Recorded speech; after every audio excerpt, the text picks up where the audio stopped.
नमस्कार मित्रांनो, R S publication या यूट्यूब चॅनलमध्ये आपल्या सर्वांचं हार्दिक स्वागत आहे. चालू घडामोडी या व्हिडिओमध्ये आज आपण काही प्रश्न पाहणार आहोत. त्या अगोदर जर आपण या चॅनलवरती नवीन असाल तर या चॅनलला सबस्क्राईब करा, व्हिडिओ आवडल्यास लाईक करा, शेअर करा. तर चला आजच्या या व्हिडिओमधील पहिला प्रश्न पाहूयात. नीरज चोप्राने फेडरेशन कप 2024 मध्ये सुवर्ण पदक जिंकले, ते कुठे आयोजित करण्यात आले होते? तर या प्रश्नाचं जे अचूक उत्तर आहे ते आहे पर्याय क्रमांक डी, भुवनेश्वर. भालाफेक स्टार आणि ऑलिम्पिक चॅम्पियन नीरज चोप्राने भुवनेश्वर येथे झालेल्या फेडरेशन कप 2024 मध्ये सुवर्ण पदक जिंकले. टोकियो ऑलिम्पिकमध्ये सुवर्ण जिंकणाऱ्या नीरजने अंतिम स्पर्धेत 82.27 मीटर भालाफेक करून सुवर्ण पदक जिंकले. नीरज चोप्रा यांनी 2021 मध्ये या कार्यक्रमात शेवटचा भाग घेतला होता. कान्स फिल्म फेस्टिवल 2024 मध्ये भारतीय पॅव्हेलियनचे उद्घाटन झाले, ते कुठे आयोजित केले जात आहे? आणि या प्रश्नाचं जे उत्तर आहे ते आहे पर्याय क्रमांक ए, फ्रान्स. बघा, फ्रान्समध्ये 77व्या कान चित्रपट महोत्सवाचे आयोजन करण्यात आलेले आहे. तेथे भारतीय पॅव्हेलियनचेही उद्घाटन करण्यात आले आहे. भारत सरकारच्या माहिती आणि प्रसारण मंत्रालयातर्फे दरवर्षी प्रतिष्ठित कान्स चित्रपट महोत्सवातील भारतीय पॅव्हेलियनचे आयोजन केले जाते. माहिती आणि प्रसारण मंत्रालयाचे सचिव संजय जाजू यांनी फ्रान्समधील भारताचे राजदूत जावेद अशरफ यांच्या हस्ते त्यांचे उद्घाटन करण्यात आलेले आहे. कोणत्या प्रसिद्ध भारतीय फुटबॉलपटूने आंतरराष्ट्रीय फुटबॉलमधून निवृत्ती जाहीर केलेली आहे? आणि या प्रश्नाचं जे अचूक उत्तर आहे ते आहे पर्याय क्रमांक ए, सुनील छेत्री. भारताचा प्रसिद्ध फुटबॉलपटू सुनील छेत्री यांनी आंतरराष्ट्रीय फुटबॉलमधून निवृत्ती जाहीर केलेली आहे. कोलकाता येथे 6 जून रोजी कुवेत विरुद्ध फिफा विश्वचषक पात्रता फेरी हा त्याच्या राष्ट्रीय संघासाठी शेवटचा सामना असेल. छेत्रीने 2002 मध्ये मोहन बागानसोबत खेळण्याची कारकीर्द सुरू केली होती. छेत्रीने 2005 मध्ये आंतरराष्ट्रीय पदार्पण केले आणि पाक विरुद्ध पहिला गोल केला. कोणत्या कंपनीच्या कृषी ड्रोनला अलीकडे DGCA कडून प्रमाणपत्र मिळालेले आहे?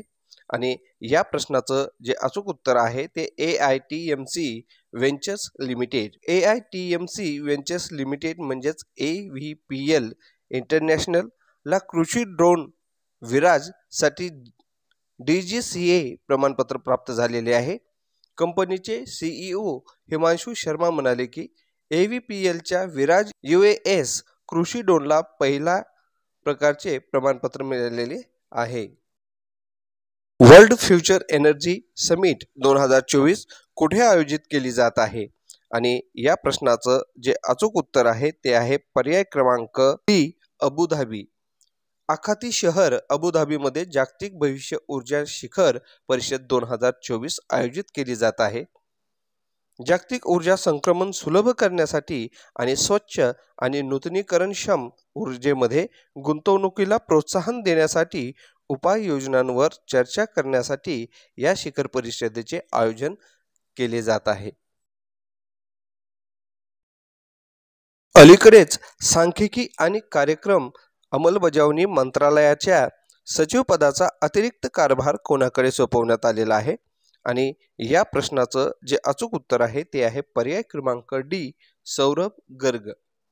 केंद्र सरकारने IAS अधिकारी सौरभ गर्ग यांच्याकडे सांख्यिकी आणि कार्यक्रम अंमलबजावणी म्हणजेच MOSPI मंत्रालयाच्या सचिवपदाचा अतिरिक्त कार्यभार दिला आहे. गर्ग हे 1991च्या बॅचचे ओडिशा कॅडरचे IAS अधिकारी आहेत. दरवर्षी जागतिक वारसा दिन कधी साजरा केला जातो? आणि या प्रश्नाचं जे अचूक उत्तर आहे ते आहे पर्याय क्रमांक सी, 18 एप्रिल.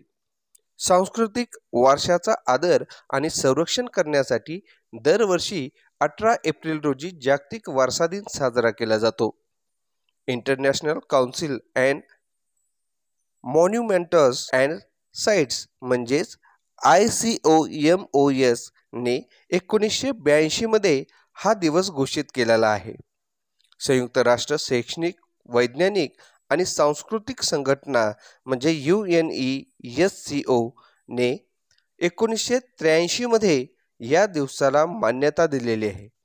या वर्षीच्या जागतिक वारसा दिनाची theme discover and experience diversity अशी आहे. याचाच अर्थ विविधता शोधा आणि अनुभवा अशी या 2024 या वर्षाची थीम राहणार आहे. अलीकडेच अयोध्येतील श्रीराम सूर्य तिलक कार्यक्रम कोणत्या भारतीय संस्थेने महत्त्वाची भूमिका बजावलेली आहे? तर या प्रश्नाचं जे अचूक उत्तर आहे ते आहे पर्याय क्रमांक C, Indian institute of astrophysics. Indian institute of astrophysics म्हणजेच IIA विज्ञान आणि तंत्रज्ञान विभागांतर्गत एक स्वायत्त संस्था अयोध्येतील श्रीराम सूर्य तिलक कार्यक्रमात महत्त्वाची भूमिका बजावलेली आहे. अयोध्येतील सूर्य तिलक कार्यक्रमात वापरलेली ऑटो मेकॅनिकल प्रणाली CBRIने तयार केली होती आणि हे उपक्रम ऑप्टिक बंगलोरने तयार केले होते. भारतीय वायुसेनेने स्वदेशी मोबाईल हॉस्पिटल भीष्म क्यूबची एअरड्रॉप चाचणी कोठे केली होती?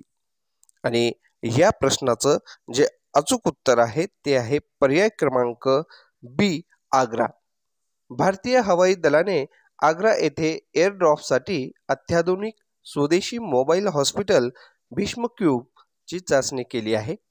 केंद्रीय आरोग्य मंत्री मनसुख मांडविया म्हणाले, हे नाविन्यपूर्ण तंत्रज्ञान कुठेही आपत्कालीन परिस्थितीत त्वरित आणि सर्वसमावेशक वैद्यकीय सहाय्य प्रदान करण्यास सक्षम आहे.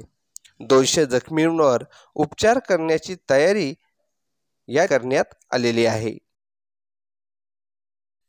नुकताच भारताचा 85वा ग्रँड मास्टर कोण बनला आहे? आणि या प्रश्नाचं जे अचूक उत्तर आहे ते आहे पर्याय क्रमांक डी, पी श्याम निखिल. बी श्याम निखिल हा भारताचा 85वा ग्रँड मास्टर ठरला आहे. दुबई पोलीस मास्टर्स बुद्धिबळ स्पर्धेत त्याने तिसरा आणि अंतिम GM नॉर्म गाठला. यासह त्यांची 12 वर्षाची प्रतीक्षाही संपली. 31 वर्षीय श्याम निखिल 2012 मध्ये 2500 एलो रेटिंग पॉइंट्स मिळवले होते, परंतु ग्रँड मास्टर नॉर्मसाठी आवश्यक रेटिंग मिळविण्यासाठी त्यांना 12 वर्ष वाट पाहावी लागली.